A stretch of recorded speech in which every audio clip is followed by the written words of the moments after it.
I suspect that people are coming in here from all sorts of different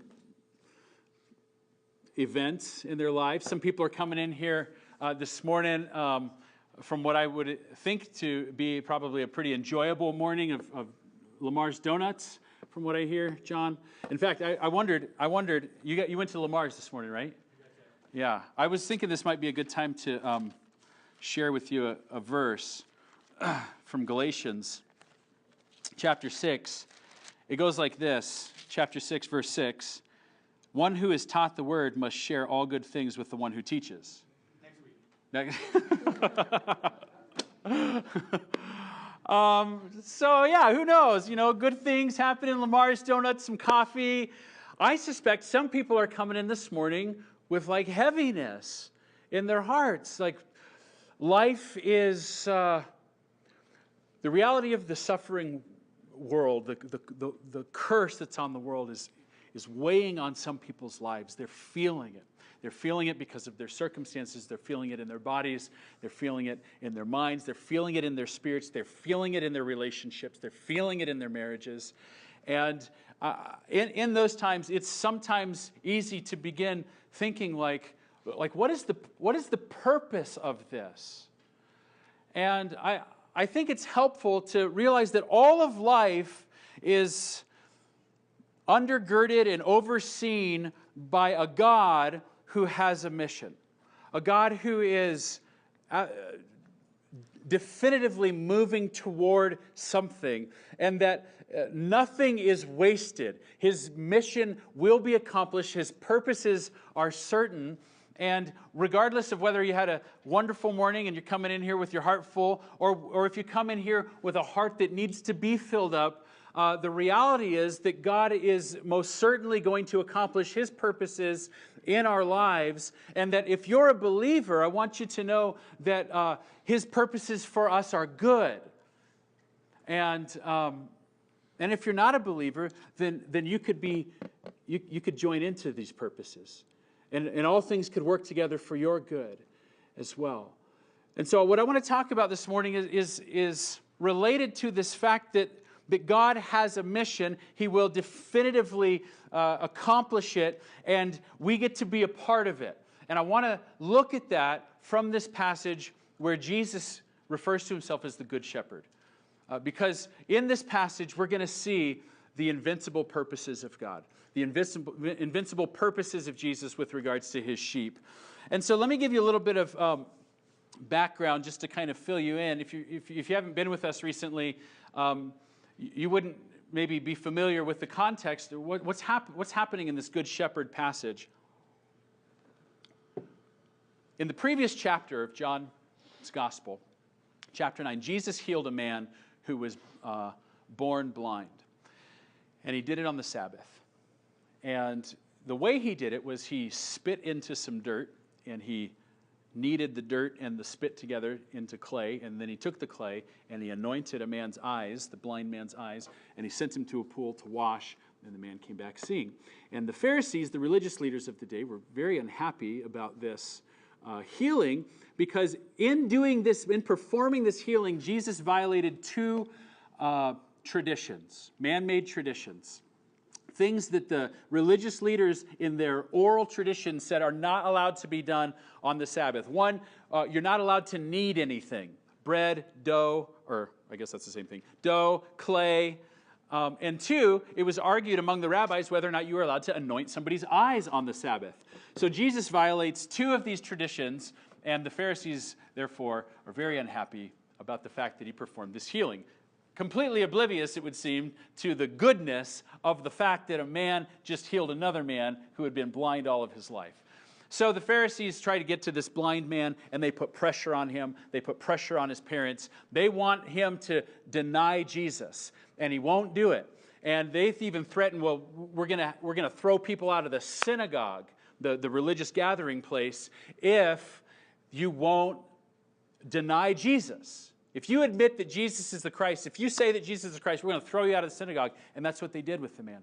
They threw him out.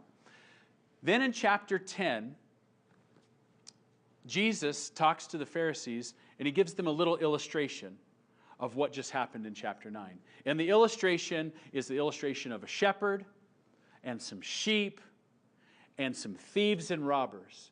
And Jesus is represented by the shepherd. The blind man or Christians are represented by the sheep. And the thieves and robbers are represented by the Pharisees, who are trying to steal the sheep of Jesus. That's in verses 1 to 6 of chapter 10. In verse 6, we read, the Pharisees don't have any idea what Jesus is talking about. He gives them this little illustration. It goes completely over their head. We get to the end of this section that we're going to look at right now. It's still over there. They're just not following what Jesus is saying at all. And the irony in that is that the blind man sees, and the religious leaders are blind. That's one of the main points that Jesus is drawing out here. Okay, so verse 6, they don't understand what Jesus is talking about. So then Jesus elaborates on his teaching. He elaborates on this imagery of shepherd, sheep, thieves and robbers, and he talks about two different things in more detail. Number one, he talks about the door of the sheep pen, and we looked at that last week. What does Jesus mean when he says, I am the door of the sheep pen? Well, what he means is that this is the entryway for the sheep by which they get life. So the blind man who was healed went through the doorway and found life, found salvation. The second thing that Jesus elaborates on is this whole notion of a shepherd. And that's what we're going to talk about today. Jesus is going to talk to us about what it means that he's a shepherd of the sheep. And he's just going to elaborate on that imagery, tell us the different ways in which he's a shepherd-like figure in our lives. And in particular, he talks about himself as being, verse 11, the good shepherd.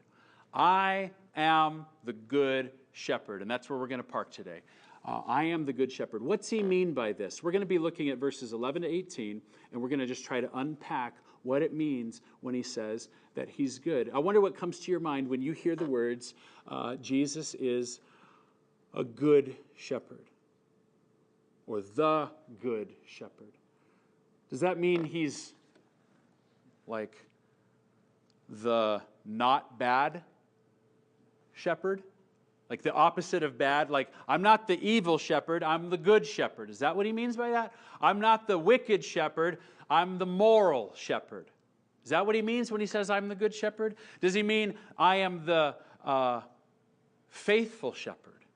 Does he mean I am the joyful shepherd? It's interesting, he could have used any number of different words. What's he mean by the good shepherd? Does it mean he's the gentle shepherd? Is that what he's talking about? What comes to your mind when you hear the phrase good shepherd? What's supposed to come to our minds? How are we supposed to imagine that? Well, thankfully, we don't have to do a ton of imagining at the meaning of it because Jesus tells us what he means. You just keep reading the passage, and he very clearly tells us what the traits are of the good shepherd. What does he mean by good? What's this goodness he speaks of? Well, the first trait, we're going to look at three of them. The first trait that marks the goodness that Jesus is talking about is in verse 11. So read it with me if you will. I am the good shepherd. The good shepherd lays down his life for the sheep. What does it mean that he is the good shepherd? The first trait that he draws out is that the good shepherd is one who lays down his life. That's how you identify what Jesus means by the goodness. He's a lay down his life for you type of shepherd. Jesus sacrifices his life so that those who are vulnerable can be kept safe. He really emphasizes this point. He says it in verse 11, he says it in verse 15, he says it in verse 17, he says it in verse 18. I lay down my life for the sheep. That is the mark of the goodness that Jesus is talking about. I'm the willing to suffer for you shepherd. I'll take the hit for you shepherd. I'll protect you shepherd. That's part of what he means when he says that he's the good shepherd. And just to make the point clear, he provides a contrast to this. So you've got this I'll lay my life down shepherd, but then you've got another type of person who's not like that in verses 12 and 13. I'll read it for you. He who is a hired hand and not a shepherd, who does not own the sheep, sees the wolf coming and leaves the sheep and flees. And the wolf snatches them and scatters them. He flees because he is a hired hand and cares nothing for the sheep. So just work with the imagery. If you got a hired hand, he's out in the field, he doesn't own the sheep. Ultimately, he doesn't really care about the sheep. And then he sees a wolf coming. Now, a wolf can kill you, right? This is a dangerous animal. So he sees the wolf coming. The hired hand does a very quick cost-benefit analysis. And he says, okay, I need a paycheck, but if I stay here, this thing kills me, I lose my life. What's more valuable to me, my life or the life of the sheep? And he chooses to save his own skin. The good shepherd is different than that. The good shepherd does that same analysis, and he says, you know what? I want to give my life so that they're safe. He comes to a different conclusion. He cares about the sheep. He lays his life down for the sheep. He's the I'll face a wolf for you type of shepherd. It's beautiful. Very powerful. And what he means by good then is that it's this willingness to sacrifice. And the world is full of pictures of this. The world is full of pointers of this type of goodness. I think those pointers are things that God has placed into the world as pictures that are all supposed to draw our eyes back to the ultimate moment of sacrifice. Just think about all the different ways that we see this kind of thing in society. It's usually marked by tragedy. Passengers of Flight 93, September 11th. Probably a well-worn illustration for this point. But passengers of Flight 93 actually found out through telephone calls to people on the outside that other planes had been hijacked. As they realized that their plane was being hijacked, and they realized that other planes had been hijacked and weaponized, they took a vote. And they voted to sacrifice their lives. And 3 men rushed the cockpit and they took the plane down. Okay?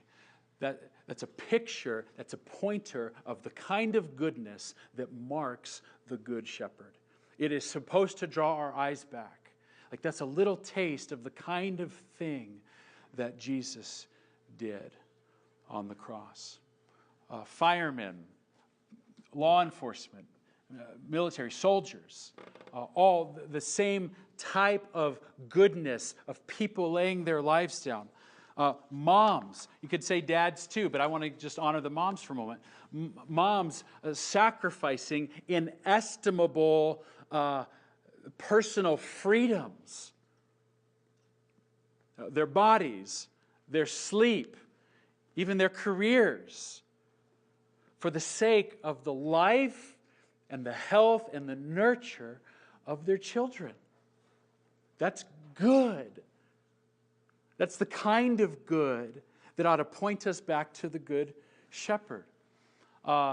Teachers, elementary school teachers at Sandy Hook Elementary School, literally laying in front of children to take bullets in their bodies in hopes that they can protect these little kids from a wolf in their midst. That is the goodness that is supposed to be an echo for us that points us back to the goodness of the Good Shepherd who lays down his life for the sheep by going to the cross and taking the punishment that we deserve in our place so that we don't have to. This is beautiful stuff. That's what he means here when he says that he's good. Now, before we move on to the second point, I want to point out one more thing that Jesus says, another comment that he makes about this willingness that he has to sacrifice his life. Look down at verse 17, very interesting here. For this reason, the Father loves me, because I lay down my life that I may take it up again. No one takes it from me, but I lay it down of my own accord. I have authority to lay it down, and I have authority to take it up again. This charge I have received from my Father. So verse 17 says that the Father loves Jesus. The Father delights in Jesus because Jesus lays down his life and raises it back up. A reference clearly to his coming death and resurrection. And then in verse 18, Jesus says that the Father has given him the authority to do this task. The Father has charged him to do this. And what that means is that the self-sacrificing goodness of this good shepherd is not just an ancillary sidecar component to his character. This isn't just an offhanded comment when he says, I lay my life down for the sheep. It's not this offhanded comment that Jesus wants to tell us just something about. He's not just saying, hey, I just want you to be mindful that I'm like a self-sacrificing, protective kind of guy. Laying his life down for the sheep is not merely a character trait of the Savior. It is the mission of the Savior. He was charged with it by his Father. He has authority to lay down his life, and he has the authority to raise it back up. This is not something that's going to happen to him. He is under charge. He has authority to do it. This is something he is going to pursue. Jesus is on a mission to lay down his life. No one takes it from me, but I lay it down of my own accord. I was sent by the Father to die and to rise again. That's what I'm here to do. I came to willingly conquer death for you through the giving of my life. So imagine him saying this, and there's a fire in his eyes. There's a drive in him. I came to lay my life down. That's what I'm going to do. I have the authority to do it. And I have the authority to raise it back up. I received this as a charge from my Father. I'm going to the cross for you. There's a fire in his eyes. So when Jesus says, I'm the good shepherd, what does he mean? The first thing he means is that he is a shepherd who lays down his life, not just as a character trait, but as a mission. He is on a mission to lay his life down for the sheep. People like you and me, sheep without a shepherd.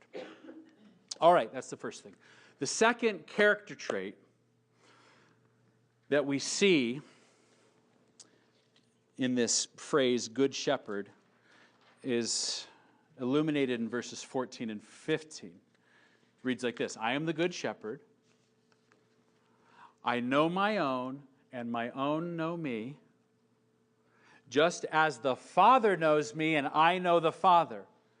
And I lay down my life for the sheep. Okay, so Jesus not only has this job to lay his life down for the sheep, Jesus has a close relationship with the sheep that he's dying to save. I know them. They know me.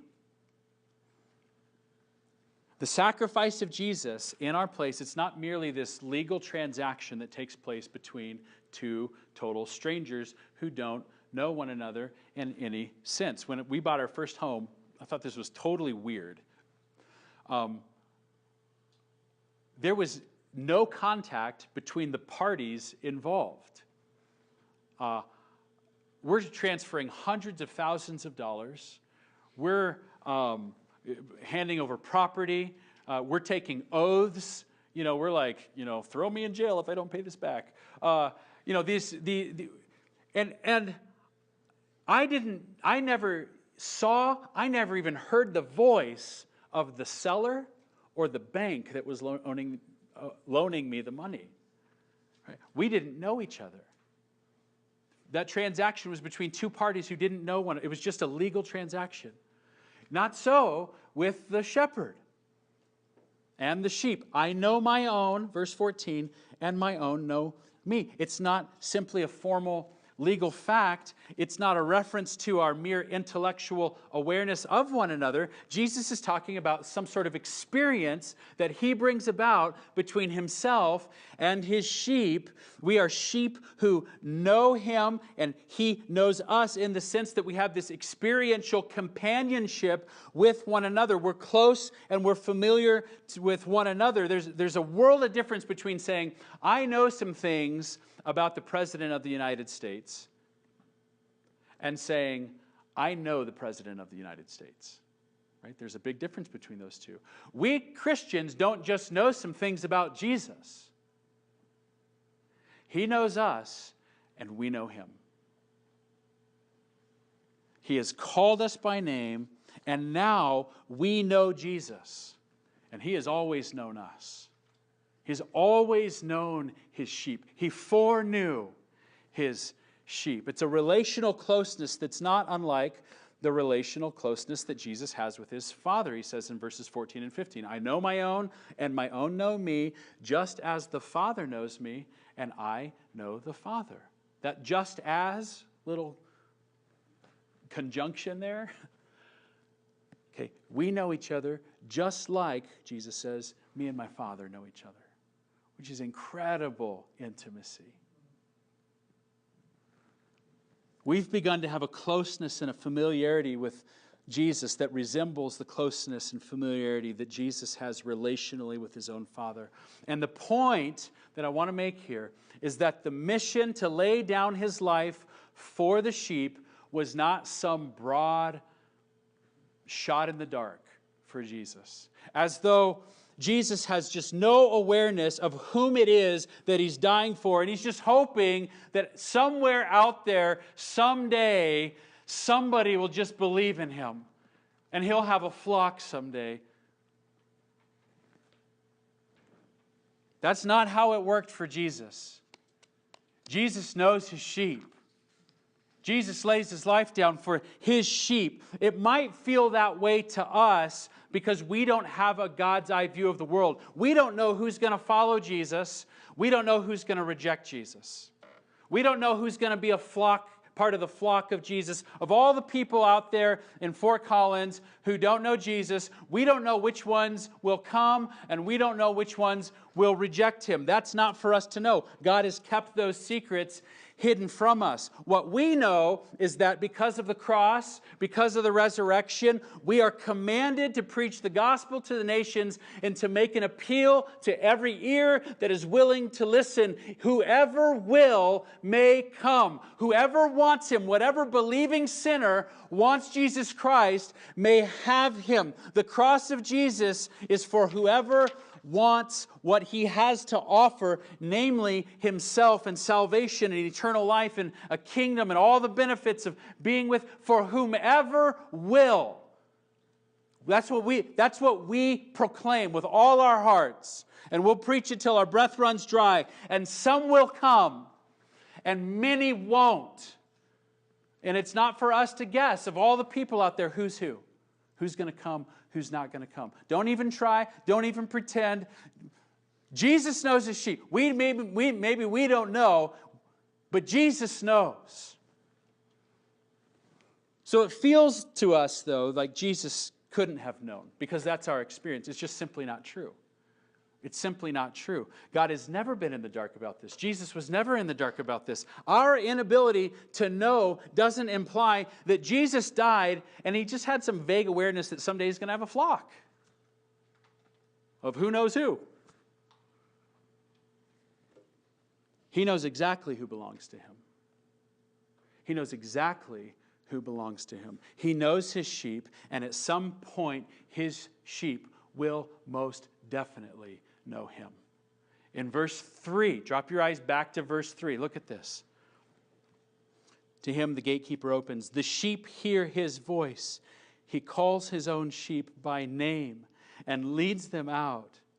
When he has brought out all his own sheep, he goes before them, and the sheep follow him, for they know his voice. You see, even though the offer of salvation goes out to all, there's a sense in which the death mission of Jesus was very personal to him. very laser focused. These are his sheep. These are his people that he's dying for. He goes to the cross and he knows every one of them by name. Not just some vague, I'm dying for some sheep. I'm dying for my sheep. That's part of what it means when he says that he's a good shepherd. He knows who he's dying for. So if you know Jesus, I want you to understand this morning that when he went to the cross, he went there knowing you with your name on his mind because he's a good shepherd. And he has always loved you.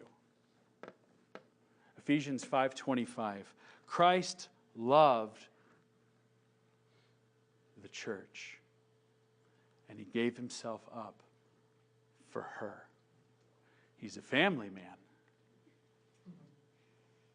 He laid his life down for his bride, or to use the shepherd imagery, he laid his life down for his flock. And that beautiful piece of biblical truth is not meant to hinder our zeal to share Jesus with anybody and everybody we can. It is supposed to make us very confident in his love for us as his sheep, and very confident that he can use you, flawed as you are, use me, flawed as I am, to bring in his other sheep. He knows them. He's going to bring them, and he can use you, flaws and all. Because he died for them, and he's going to have them. He's going to get them. And by the way, he's very eager to do that, which leads us to the third trait that marks the goodness of the Good Shepherd in verse 16. Jesus is going to bring in outsiders. Verse 16, and I have other sheep that are not of this fold. I must bring them also, and they will listen to my voice. So there will be one flock, one shepherd. Okay, what is this all about? I have other sheep. What are you talking about? What he's talking about here is the intention that he has not only to save Jewish people, but to save non-Jewish people as well. Also known in the Bible as Gentiles or the nations, which perhaps doesn't feel like a big deal to us or novel to us. Like we might think like, well, of course Jesus is going to save people besides Jews. Of course Jesus is going to save people from all the nations. Why wouldn't he? Well, probably the reason that that's not so strange to us is because we didn't grow up in a Jewish culture. Because if you had grown up in a Jewish culture, you would have been taught that the Jews are uniquely the chosen people of God. And the reason that the Jews were taught that was because that's what the Bible taught them. Very clearly, they are the chosen people of God. Listen to Jeremiah 31:10. Hear the word of the Lord, O nations, and declare it in the coastlands far away. So here's an announcement to all the nations of the world. He who scattered Israel, God, will gather him and will keep him as a shepherd keeps his flock. You see, Israel is the flock of God. Over and over again in the Old Testament, Israel is the flock of God, and God is the shepherd of that flock. And therefore, all of the promises in the Old Testament are centered around Israel. Even Jesus himself. John chapter 4, earlier in this very gospel, he says, salvation comes from the... Anybody remember? The Jews. Salvation comes from the Jews. All the promises are centered around Israel. So the only hope for salvation then is to somehow get incorporated into those promises. You have to somehow get incorporated into that heritage. Because that's where God's blessings are focused. That's where relationship with God can be found. And so the question is, how do you get in?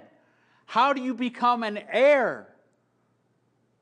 The promises were made to Abraham and to Abraham's children. How do you become one of Abraham's children? How do you become an heir to the promises that were given to Israel? Well, it's not, and this was totally shocking, it's not by way of ethnicity. What? I mean, totally shocking. Ethnicity is not the door to salvation. There is one door, and Jesus told us already in verse 7 who it is. He is the door.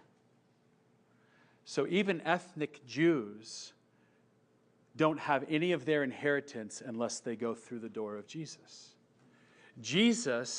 Even ethnic Jews don't get the Jewish inheritance unless they go through the true Jew, Jesus. You have to go in the door. Jesus provides the only available access to the fulfillment of the Jewish promises. And then verse 16 clarifies that Jesus is going to provide access to some non-Jews as well. I have other sheep. I'm giving other sheep access to the inheritance that belongs to Israel. Jesus is going to bring non-Jews into his flock. He's going to bring Gentiles in. And this isn't just wishful thinking on Jesus' part. Listen, look at verse 16 one more time. Listen to the strength of the language that Jesus uses in his insistence on bringing the Gentiles in. I have other sheep that are not of this fold. I must bring them also, and they will listen to my voice. So there will be one flock, one shepherd. This is a mission. It's not wishful thinking. He's going to do it. Both Jews and Gentiles. Here's how it's going to go, guys. Jews and Gentiles become a single flock under a single shepherd, Jesus Christ. Now, this was huge. The Old Testament had indicated that this was going to happen. The nations were going to come in and they were going to be co-heirs together with Israel. But when Jesus actually kind of brought it on the scene, it totally blew everybody's mind. Because the Jewish people, the early church, which was composed entirely of Jews initially, this early church, they had never been in like religious fellowship with all the outsiders. They were the insiders. The Gentiles were the outsiders. And now Jesus starts bringing in the Gentiles. And the early church was like, wow, this is totally crazy. I don't know how to think about this. And there's actually a lot of conflict in the early church because Jews and Gentiles for the first time were fellowshipping in the same worship context. They both came in through the door. Same door. Same flock. Look at the way Paul talks about this. Remember that you, Gentiles, were at that time separated from Christ, alienated from the commonwealth of Israel, and strangers to the covenants of promise. You were total outsiders, having no hope and without God in the world. But now, in Christ Jesus, you who were once far off have been brought near by the blood of Christ. When you're brought in through the door of Jesus, you are united to Him. And now the two of us share in this inheritance. Paul goes on to say, He came and preached peace to you who were far off, Gentiles, non-Jews, and peace to those who were near, Israelites. For through Him, through Jesus, we both have access in one Spirit to the Father. So then, you are no longer Gentiles, no longer strangers and aliens, but you are fellow citizens with the saints and members of the household of God. And if that doesn't make you praise God, then we just didn't read it clearly enough. It's an amazing act of grace that God would bring in through Jesus Gentiles to be heirs of the great promises that He has given to His people. Absolutely gracious of God to do this. So here's the third trait of the goodness of this good shepherd. He wants to bring in the outsiders. There are people who are alienated from the promises of God. They have no hope. They are without God in the world, and our city is full of them. And the Good Shepherd says, I want to bring them into my flock also. Actually, no, that's not what he says. He says, I must bring them also, and they will listen to my voice. So, let's review. And I want you to be mindful of the high level of intentionality and mission in what we've seen so far.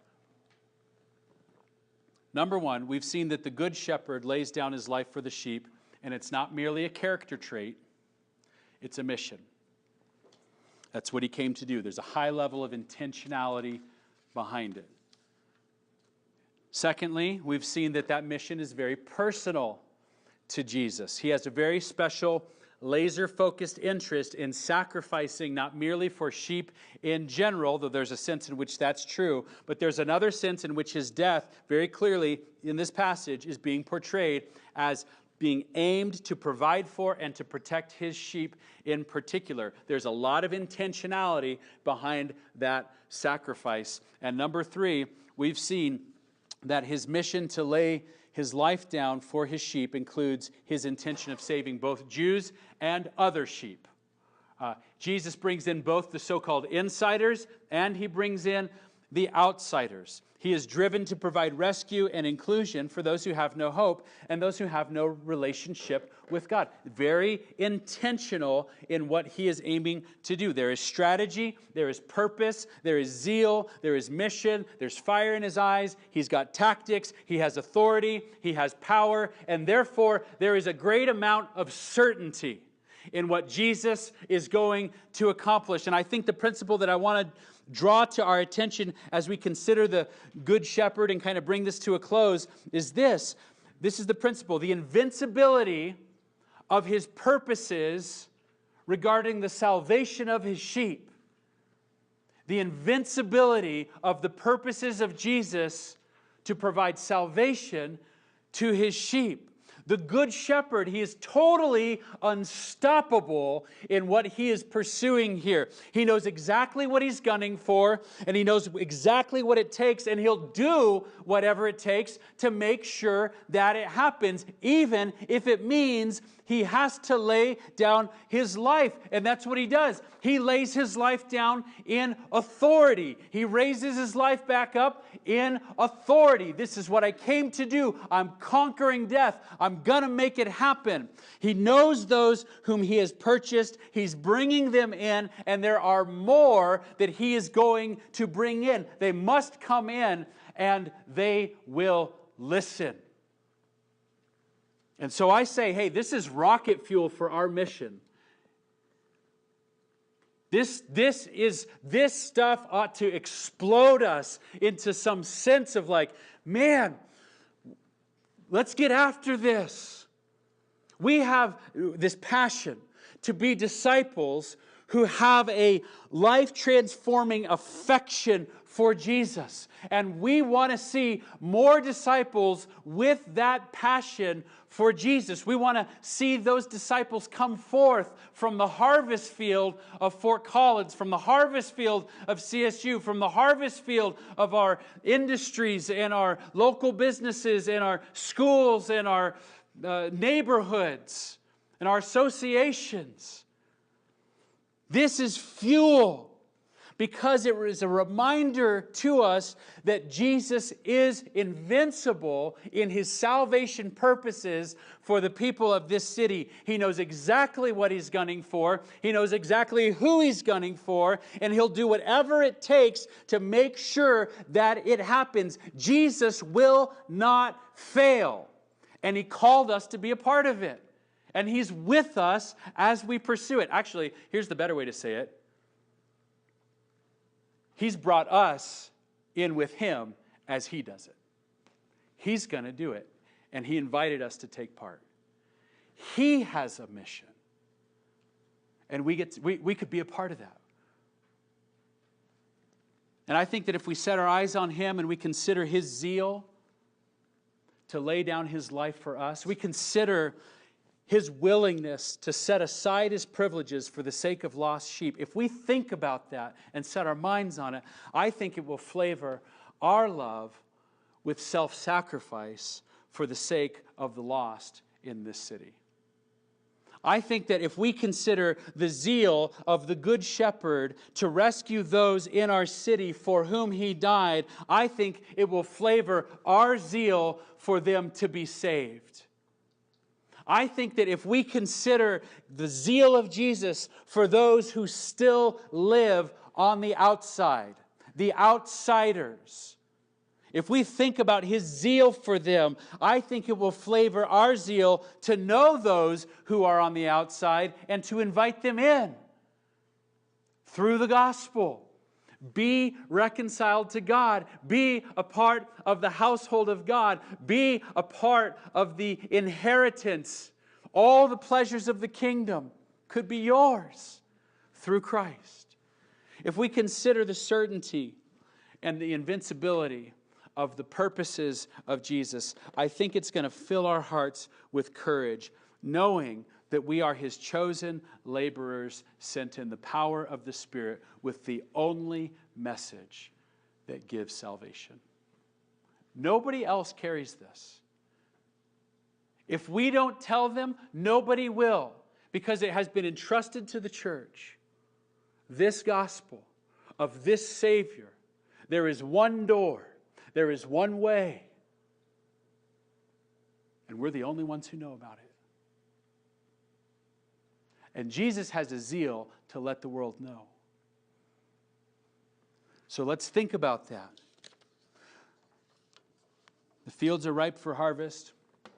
The workers are few. And so, Lord, send us into the harvest